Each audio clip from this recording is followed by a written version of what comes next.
Hello guys, पिछले video में हम लोग डिस्कशन कर चुके थे सेक्शन ए। अगर आप लोग सेक्शन ए को नहीं देखा होगा तो जा करके पहले देख ले। फिर सेक्शन बी को हम लोग अभी जो बनाने वीडियो जो शूट करने जा रहा हूँ ये सेक्शन बी का है। तो सेक्शन बी और किसका, केमिस्ट्री का, ठीक है ना। तो देखो क्वेश्चन नंबर 9, 8 तो मैंने बोल दिया था 8 के बारे में। तो क्वेश्चन नंबर 9 क्या बोलता है, ध्यान से सुनेगा, ध्यान से, एकदम लॉजिक बेस्ड क्वेश्चन है, कोई रटाफिकेशन नहीं। अगर कुछ समझ लेगा तो खुद अपने लैंग्वेज में लिख सकता है। तो देखो कैसे, which out of NH3 and NF3 has higher dipole moment and why। बोल रहा है कि NH3 का डायपोल मोमेंट हाई होता है, ज्यादा होता है किससे, NF3 से। तो देखो एक बात बता देता हूं, अगर अपने लैंग्वेज लिखने की बात आती है तो मैं फिगर बनाता हूं। क्या बनाता हूं सबसे पहले, फिगर। तो मैं फिगर बना करके तुम लोग को समझाना चाहेंगे। कैसे समझाना चाहेंगे, तो देखो फिगर, छोटा सा एक रफ फिगर बना दे रहा हूँ। ये तो फिगर भी नहीं छेड़छाड़ कर रहा हूँ ताकि उसमें समझाने में कोई परेशानी ना हो। ये मान लो F3 का फिगर है, मतलब NH3 का फिगर है, ठीक है। ये किसका फिगर है, NH3 का, और ये NF3 का फिगर है। हल्का सा डिफरेंस है, क्या डिफरेंस है ये बात बता देंगे, फिगर में ही बता देंगे। ये अगर बात करें तो हाइड्रोजन हमेशा क्या करेगा, देने का काम करेगा। क्या करेगा, देने का काम करेगा। और लोन पेयर हमेशा अपनी ओर खींचेगा, मतलब उधर खींचेगा, ठीक है ना। तो देखो सबके डायरेक्शन सेम डायरेक्शन है, सेम डायरेक्शन है, ठीक है। जबकि इसमें ऐसा नहीं घटता है। ये तो लोन पेयर इधर खींचेगा और ये फ्लोरीन एक ऐसा शैतान आदमी जिसको बोल सकते हैं, हाईली इलेक्ट्रोनेगेटिविटी होता है, हाईली जिसको बोलते हैं, ये इससे ज्यादा इलेक्ट्रोनेगेटिव कुछ होता ही नहीं है। तो ये क्या करता है, ये बोलता है बेटा हम अपने खींचेंगे, अपने हम हीरो हैं, हम अपने, तुम उधर खींच हम इधर खींचेंगे। तो एक चीज सोच के देखो, ये हाइड्रोजन और लोन पेयर का डायरेक्शन सेम डायरेक्शन है, जबकि ये लोन पेयर का उधर है, जबकि ये फ्लोरीन का इधर है, मतलब दोनों अपोजिट डायरेक्शन में। एक बात बताओ, जब दो आदमी का मन ना मिले ना तो हर काम हमेशा नहीं में होता है, मतलब काम वो सक्सेसफुल हो ही नहीं सकता है। तो इसका दोनों का डायरेक्शन सेम रहा, लोन पेयर और हाइड्रोजन का, जबकि ऐसा इसमें नहीं है। तो एक चीज सोच के देखो, जब दोनों को इसका सेम डायरेक्शन हो गया तो इसका जो है, इसीलिए इसका डायपोल मूवमेंट क्या हो जाता है, डायपोल मूवमेंट क्या होता है, ज्यादा हो जाता है। जबकि इसमें अपोजिट डायरेक्शन है, इसलिए इसका डायपोल मूवमेंट क्या होता है, NH3 का क्या हो जाता है, कम हो जाता है। तो ये था, मैं अगर छोटी सी एक लाइन में कंसेप्ट बोलूं तो। लेकिन अब मैं लैंग्वेज की बात करता हूं, जो मैंने समझा है उसी लैंग्वेज को मैं अब यहाँ बता देता हूँ। देखो कैसे, सेम वो चीज बता दिया हूँ। म्यू इसका है इतना, म्यू इसका दिया है, ये डेटा लिखा हुआ है, एनसीईआरटी बुक में डेटा दिया हुआ है, ठीक है ना। ये फिगर जस्ट वही फिगर वहां बना हुआ है, मैं इसको छेड़छाड़ नहीं करूंगा, कि नोट्स है तो गंदा नहीं करना हमको। तो देखो क्या बोलता है, इसको ध्यान से सुनना, बस उसी चीज को मैं लैंग्वेज में लिख दिया हूं। NH3 has higher dipole then NF3। मैंने जो बोला वही लाइन बोला है, लेकिन अब तो देखो मैंने इसमें सब चीजें बता दिया, ये भी चीज बता दिया। अब ध्यान से मैं एक्सप्लेनेशन के साथ पढ़ता हूँ क्या है। मैं लाइन पढ़ दिया था क्या, NH3 has higher dipole movement than NH3, मतलब NH3 का जो होता है डायपोल मूवमेंट NF3 से ज्यादा होता है। क्यों, क्योंकि मैंने फिगर में ही समझा दिया था, ठीक है ना। अब देखो फिगर में समझाने के बाद बात आती है कि अब लैंग्वेज में कैसे लिखेंगे। तो अगर समझ ले तो लिख लेगा, लेकिन नहीं लिख पाएगा तो मैं उसके लिए सॉल्यूशन कर दिया। देखो क्या बोलता है, in NH3 molecules then resultant bond movement. Bond movement का मतलब बोल रहा है, इसको बोलते हैं बॉन्ड, जो हाइड्रोजन और नाइट्रोजन के बीच में है इसको बॉन्ड मूवमेंट बोलते हैं, ठीक है ना। Bond movement and the lone pair, ये लोन पेयर है, ये वाला देखेगा छतवा पर जो है so lone pair movement acts in the same direction, जो मैंने बहुत बात बोला था वही, दोनों की डायरेक्शन क्या है, सेम डायरेक्शन। लोन पेयर और बॉन्ड पेयर का डायरेक्शन क्या है, सेम है, ठीक है। And this why and NH3 molecule has net dipole movement greater. और दोनों जब मिल जाता है तो नेट डायपोल मूवमेंट क्या हो जाता है, ज्यादा हो जाता है। इसीलिए NH3 का क्या होता है, ज्यादा होता है। लेकिन मैं NH3 के बारे में जानकारी लेना पड़ेगा। ऑन द अदर हैंड, दूसरे मतलब शब्दों में या दूसरे हाथों के हिसाब से बोल सकते हैं इसको। On the other hand in NF3 molecule the resultant bond, इसको बोलते हैं, ये बॉन्ड जो है ना N और F के बीच में, इसको रिजल्टेंट बॉन्ड बोल सकते हैं। क्या बोल सकते हैं, resultant bond pair movement and loan pair, ये रहा loan pair movement acts in opposite, किसमें, अपोजिट मतलब ये इधर जा रहा है, ये इधर जा रहा है, दोनों को मन मिल ले रहा है, तो opposite direction. Therefore NF3 molecules have a small net dipole momentum. और इसलिए डायपोल मोमेंट क्या होता है, दोनों अपोजिट डायरेक्शन में होता है, इसलिए क्या हो जाता है, घट जाता है। क्या हो जाता है, घट जाता है। इसीलिए NH3 और NH3 जो होता है डायपोल मोमेंट ज्यादा होता है किससे, NF3 से। ये था पूरा का पूरा 9 नंबर का एक्सप्लेनेशन। अगर कहीं परेशानी हो तो बता दें। क्वेश्चन नंबर 9 पीछे मतलब कर चुके हैं। 10 में क्या बोल रहे हैं, ध्यान से सुनेगा। आर्हेनियस इक्वेशन के हिसाब से एसिड और बेस क्या होता है। तो अगर सिंपल लाइन बोले ना तो क्या करो, वाटर ले लो, बोले ठीक है ले लो, उसमें से क्या करो, कोई चीज को डाल दो, मतलब कोई चीज को क्या डाल दो, एसिड को डाल दो। एसिड को डालने के बाद तुमको अगर H+ आयन दे दे, H+ दे दे तो समझ लेना आर्हेनियस के हिसाब से वो एसिड हो जाएगा। अगर OH दे दे, OH- में दे दे तो समझ लेना क्या हो जाएगा, बेस हो जाएगा। लेकिन डिफिनेशन हम लोग देखते हैं, बस जो बात बोला वैसी बात को लिखा होगा। क्या बोलता है, it is the most important theory among the earlier theory of acids and base. Arrhenius का सबसे टॉप मोस्ट थ्योरी अगर इसको बोला जाता है एसिड और बेस के लिए, किस कौन सा, एसिड और बेस के लिए कौन सा थ्योरी, आर्हेनियस का थ्योरी एसिड बेस के लिए मेन कंसेप्ट है, ठीक है ना। अब देखो इसमें बात आती है कि क्या मेन कंसेप्ट क्या है, तो ध्यान से जो बात मैंने बोला उसके जैसे बोला वैसा ही लिखा भी हो। अकॉर्डिंग टू आर्हेनियस थ्योरी, मतलब आर्हेनियस के हिसाब से क्या है, N acid is a substance. Acid एक वैसा पदार्थ है, ध्यान से सुनेगा, विच डिसोसिएट, जो टूटे, क्या टूटे, substance which dissociate in aqueous solution to give hydrogen H+ ion. मतलब क्या हो, एक्वस सॉल्यूशन में तुमको डिसोसिएट होकर के क्या दे, H+ आयन दे। किसके हिसाब से, आर्हेनियस के हिसाब से। जबकि वाइल ये base gives hydroxide ion, OH ion, जिसको OH- बोलते हैं, ठीक है ना। ये किसके हिसाब से बोला मैंने, आर्हेनियस के हिसाब से बोला। अब बात आती है कि ठीक है हम लोग नहीं माने, डिफिनेशन को मान लो कि नहीं माने, तो हम लोग क्या किए, एक छोटा सा एग्जांपल ले लिया, हाइड्रोक्लोरिक एसिड। इसको पकड़ो और पानी में डाल दो, क्या करो, पानी में डाल दो। पानी में डालने के बाद H+ में टूट जाएगा और वो Cl- टूट जाएगा, देखो तोड़ दिया। और जब H+ आयन दे दिया तो यही तो बोला है कि जब वाटर में डालने के बाद, कोई पदार्थ को डालने के बाद, तो अगर H+ आयन दे दे तो सीधी सी बात आर्हेनियस के हिसाब से वो एसिड हो जाएगा। फिर वही तरह पकड़ो, सोडियम है, सोडियम हाइड्रोक्साइड है, तो इसको वाटर में डाल दो। अब डालने के बाद सोडियम किस में, प्लस में, और OH- में, देखो OH- दे दिया, मतलब आर्हेनियस के हिसाब से OH- दे दिया, मतलब ये आर्हेनियस के हिसाब से ये बेस हो जाएगा। यही था क्या, आर्हेनियस के हिसाब से एसिड और बेस का मेन कंसेप्ट। तो next question, question number 11। Question number 11, explain the following. PB, पहला ये नंबर है, PbX2 is more acidic then PbX4। क्या X4 है, ठीक है ना, एक बार चेक कर लो X4 है कि नहीं है। हाँ PbX4 है, तो PbX4 है। देखो क्या बोला कि PbX2 जो है सो ज्यादा एसिडिक है, किससे, PbX4 से। तो एक छोटा सा इसका एक्सप्लेनेशन बताता हूं, छोटा सा एकदम। अगर मैं ऑक्सीडेशन की बात करूं तो PbX2 का अगर ऑक्सीडेशन की बात करूं तो +2 होता है, और PbX4 का अगर ऑक्सीडेशन की बात करूं तो +4 होगा, ठीक है ना। अब इसी पे खेल है, अगर ऑक्सीडेशन नंबर, अब बात आती है कि Pb जो है सो कौन सा सबसे ज्यादा अच्छा फील करता है, कि +2 का कि +4। तो एक बात सुनो, जो Pb जो होता है, Pb सो +2 ऑक्सीडेशन स्टेट क्या होता है, एकदम आराम फील करता है। आराम मतलब समझ, सबसे ज्यादा स्टेबल है, सबसे ज्यादा स्टेबल। और Pb4 जो है सो कम स्टेबल है, तो ज्यादा एसिडिक +2 में होता है, +2। जबकि Pb जो है सो +4 में कम स्टेबल होता है। तो इसको बोलते हैं जो होता है सो इनर्ट पेयर इफेक्ट के कारण। तो अब देखो मैं आंसर पढ़ रहा हूं, देखा ध्यान से।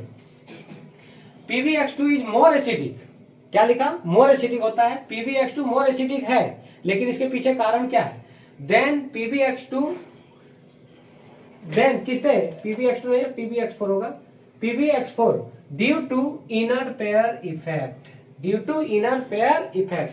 तो एक बात हमेशा सेट कर लो, ज्यादा दिमाग नहीं लगाना है कि PbX2 या PbX4 में सबसे ज्यादा एसिडिक कौन, तो PbX2। इसके पीछे कारण क्या, तो इनर्ट पेयर इफेक्ट। 100 लाइन का मतलब 100 जवाब का एक लाइन में आंसर आ जाएगा।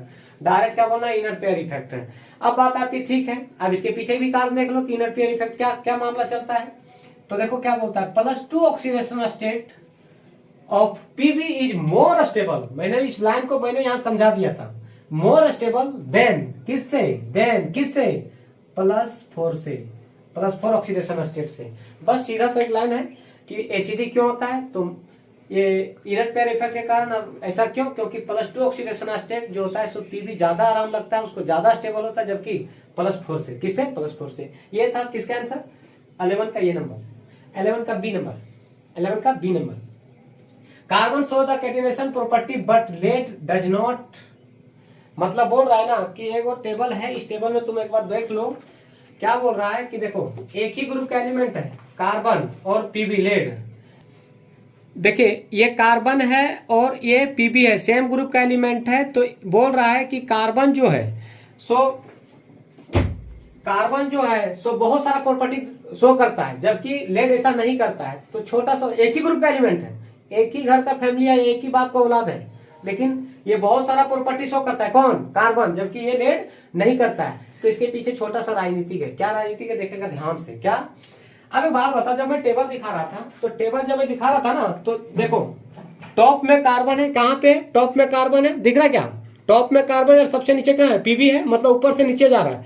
तो टॉप टू बॉटम जाने पर साइज बढ़ता है। क्या बढ़ता है? साइज बढ़ता है। तो ध्यान से सुनेगा, अगर यहाँ कार्बन और यहाँ पीबी है तो ऊपर से नीचे आएगा तो कार्बन का साइज, मतलब ये स्मॉल साइज है अभी, यहाँ ये क्या है? स्मॉल साइज है, जबकि ये थोड़ा सा इससे बड़ा होगा, लार्ज साइज होगा इससे।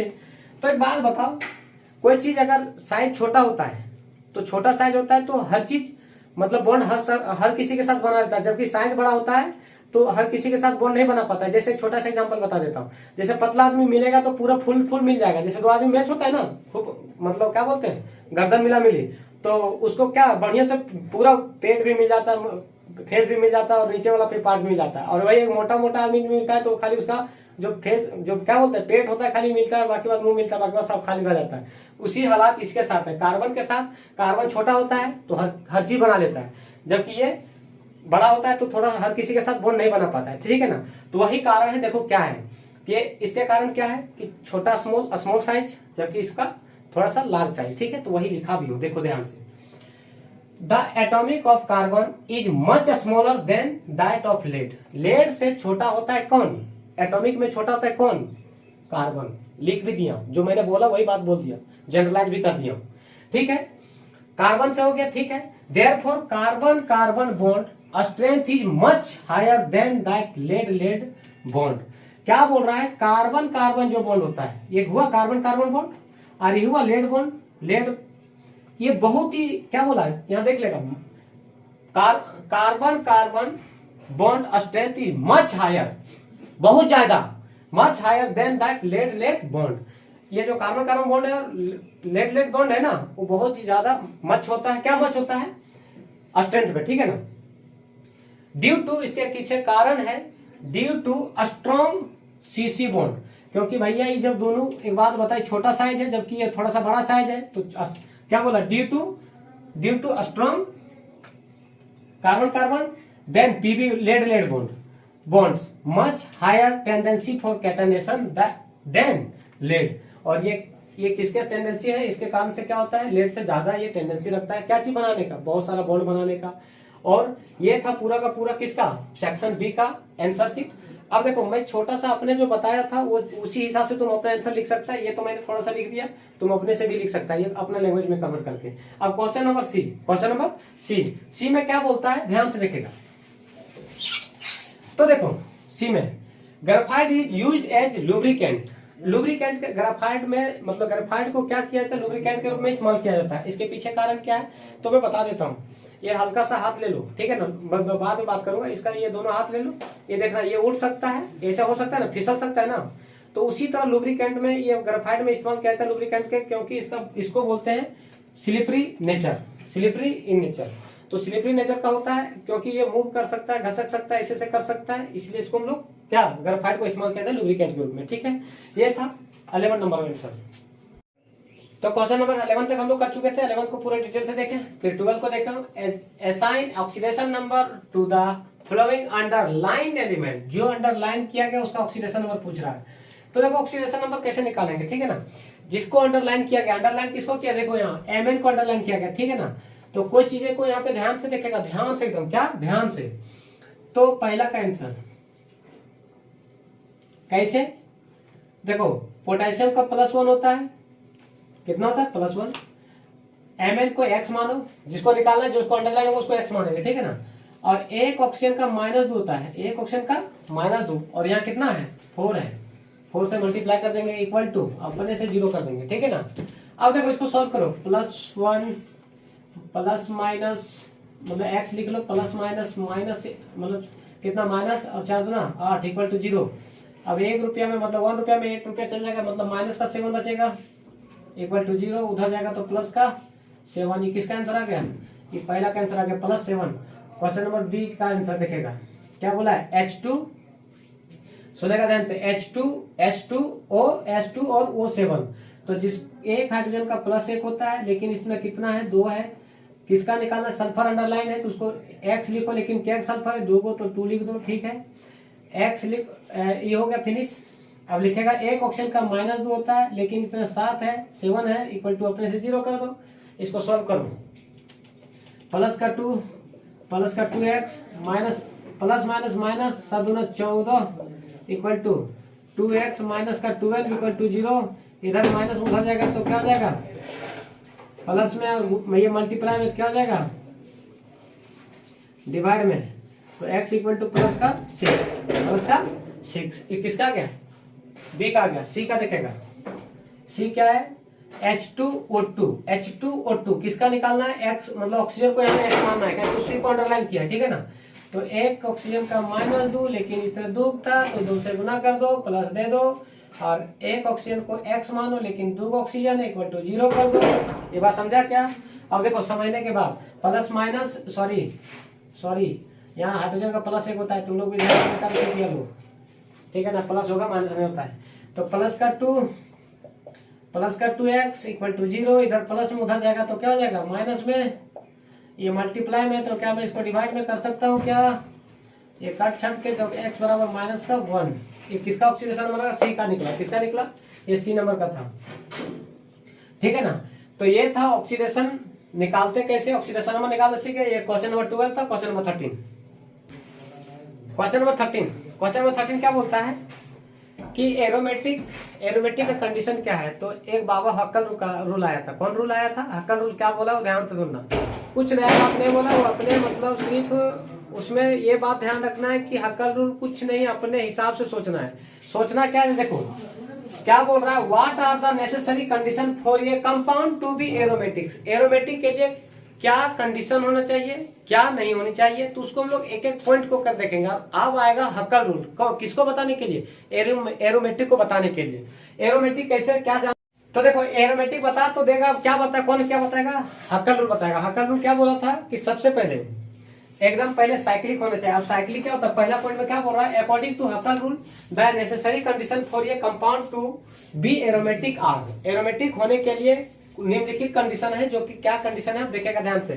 साइक्लिक क्या होता है? साइक्लिक ये होता है, देखो ये पूरा चेन पाइक है, इसको बोलेंगे साइक्लिक। इसको ले लो या इसको ले लो, ये जितना है सब क्या है? साइक्लिक है। मतलब पूरा पाइक चेन को हम लोग क्या बोलते हैं? साइक्लिक। तो पहला पॉइंट आ गया कि कंपाउंड कैसा होना चाहिए? साइक्लिक होना चाहिए। तो the compound should be cyclic, जरूरी, एकदम जरूरी, शुड भी लगा हुआ है, तो क्या साइक्लिक होना चाहिए। Next point, the compound be planar. Planar का मतलब होता है एकदम समतल, एक ही समतल में। जैसे ये मेरा हाथ है, ये यहाँ सतह रहेगा तो एक ही ये मेरा पूरा हाथ जो है ना एक ही सतह पर रहेगा, तो उसको हम लोग बोलते हैं प्लेनर या समतल, ये बोलते हैं, ठीक है ना। तो दूसरा कंडीशन क्या है? द कंपाउंड बी प्लेनर, ठीक है ना, प्लेनर होना चाहिए। तीसरा पॉइंट भी आइए, तीसरा क्या बोलता है हक्कल रूल? ये तो दोनों बोल किया, लेकिन ये ज्यादा बोल दिया। क्या बोलता है? The compound should having 4n+2 completely delocalise pi electron. ये क्या बोल दिया साला? बहुत टफ लैंग्वेज बोला। टफ नहीं, कुछ नहीं बोला रे बाबू, टफ कुछ नहीं। देखो ध्यान से क्या बोलता है इसको, पाई, सुनना ध्यान से, पाई सिग्मा क्या अल्टरनेट चल रहा है, पाई सिग्मा, ठीक है ना। तो इसको डीलोकलाइज करो। डीलोकलाइज का मतलब यहाँ से नहीं होता है, एक कोई गर्ल्स नहीं होता है, मतलब शादी होने के बाद एक मायके जाता है, मायके फिर आता है, फिर जाता है, फिर आता है, फिर जाता है, ये प्रक्रिया चलते रहता है। इसको केमिस्ट्री की भाषा में बोलते हैं डीलोकलाइज, लेकिन इंग्लिश की भाषा में बोलते हैं ट्रांसफॉर्म हो गया, मतलब ट्रांसफियर हो गया, मतलब स्थानांतरण हो गया। लेकिन यहाँ बोलेंगे डीलोकलाइज। क्या बोलेंगे? तो देखो कैसे चेंज होता है। ये यहाँ गया, ये बोलेगा अरे तू आगे जा, ये बोलेगा तू भी आगे चल। इसको ऐसे लिख सकते हैं क्या? हाँ या ना बोलेगा, कैसे? ऐसे ध्यान से देखेगा। यहाँ शिफ्ट हो गया, कहाँ? यहाँ शिफ्ट हो गया, यहाँ शिफ्ट हो जाएगा, और ये यहाँ शिफ्ट हो जाएगा। इसको बोलते हैं केमिस्ट्री की भाषा में कंप्लीटली डीलोकलाइज्ड। और क्या पाई इलेक्ट्रॉन हो रहा है नहीं हो रहा है। यही बोला था कौन रूल, हक्कल रूल बोला था। ये था किसका कंडीशन, एरोमेटिक का कंडीशन। ये था पूरा का पूरा कंसेप्ट। अब ये क्वेश्चन नंबर 13 हो गया कंप्लीट। अब आते हैं क्वेश्चन नंबर 14। क्वेश्चन नंबर 14 क्या पूछा है, define the term hybridisation, write the hybridisation state of carbon in ethane. Ethane का हाइब्रिडाइजेशन पूछ रहा है, ठीक है ना। तो देखो अगर ऑब्जेक्टिव की बात आती है तो हम अलग तरीके से करते हैं, सब्जेक्टिव की बात आती है तो अलग तरीके करते हैं। तो लोग देखो सब्जेक्टिव तरीके से हम लोग कैसे करेंगे, ठीक है ना। तो मैं डिफिनेशन बाद में पढ़ूंगा, पहले मैं इसका कुछ इथेन का ये लिखा फॉर्मूला, कार्बन लिखा 6 होता है एटॉमिक नंबर, 1s2 2p6 होता है। तो 2p6 नहीं लिखेंगे, यहाँ 6 तक जाना था, 2 और 2 4, 4 बचा कितना, 2 बचा, तो इसलिए हम 2 डाल दिए पे, ठीक है ना। तो क्या लिखे, valence VAC of carbon atom in ground state, valence shell electronic configuration को लिखा, देखो 2s 2p, इसमें कितना इलेक्ट्रॉन 2 इलेक्ट्रॉन, इसमें कितना इलेक्ट्रॉन 2 इलेक्ट्रॉन, ठीक है। अब लिखेंगे valence shell electronic configuration of carbon atom in excited state. अबे बात बता, एक्साइटेड स्टेट में क्या होता है पता है, कुछ नहीं होता है। इसको एक धक्का एनर्जी दे दो, इसको एक्साइटेड कर दो। एक्साइटेड मतलब समझ ना, जैसे एक्साइटेड का मतलब होता है कोई देख करके, जैसे कि किसी का शादी होता है तो एक्साइटेड होता है ना, तो एक्साइटेड मतलब उसका एनर्जी ज्यादा हो जाता है।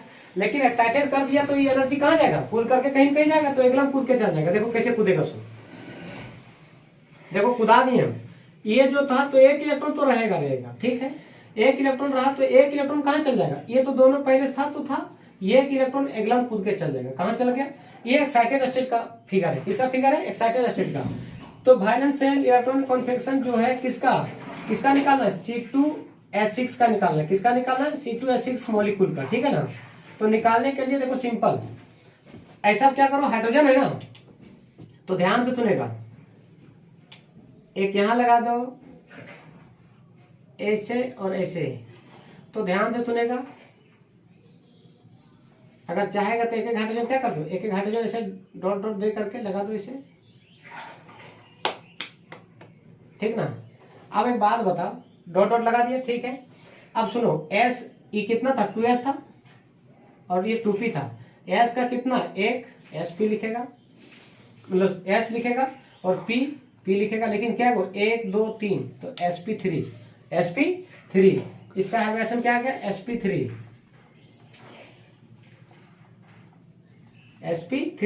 और अगर इसका ज्योमेट्री बात करें तो टेट्राहेड्रल, क्या है, टेट्राहेड्रल, क्या गया, टेट्राहेड्रल। अब बात बता, ये तो समझ में आ गया कि ठीक है ये फिगर था। अब डिफिनेशन क्या बोला है, तो देखो एक बात सुनने का ध्यान से, ये जो है ना मिक्सिंग हो रहा है, इसका एनर्जी जो होता है बराबर और मिक्सिंग होकर के बना रहा है, तो डिफिनेशन वही लिखा हो, देखो ध्यान से, the mixing of atomic orbital, mixing of atomic orbital of comparable energy. Comparable energy मतलब लगभग कंपेरेबल मतलब तुलनात्मक एनर्जी है, lying on the same atom to produce entirely new orbital। और क्या करता है, नया ऑर्बिटल बना देता है, इज कॉल्ड क्या, हाइब्रिडाइजेशन। ये था मामला किसका, क्वेश्चन नंबर 14 का। अब सुनेगा ध्यान से, ये क्वेश्चन नंबर 14 तक आपका कंप्लीट हो गया, मतलब सेक्शन भी कंप्लीट हो गया, किसका, केमिस्ट्री का। अब सेक्शन सी जो है सो नेक्स्ट वीडियो मिलेगा। और अब तक अगर चैनल को सब्सक्राइब नहीं किया होगा तो चैनल को सब्सक्राइब कर दें, ताकि नेक्स्ट वीडियो अगर अपलोड करूं तो तुम्हारे तक ये वीडियो क्या हो सके, पहुंच सके, नोटिफिकेशन मिल सके।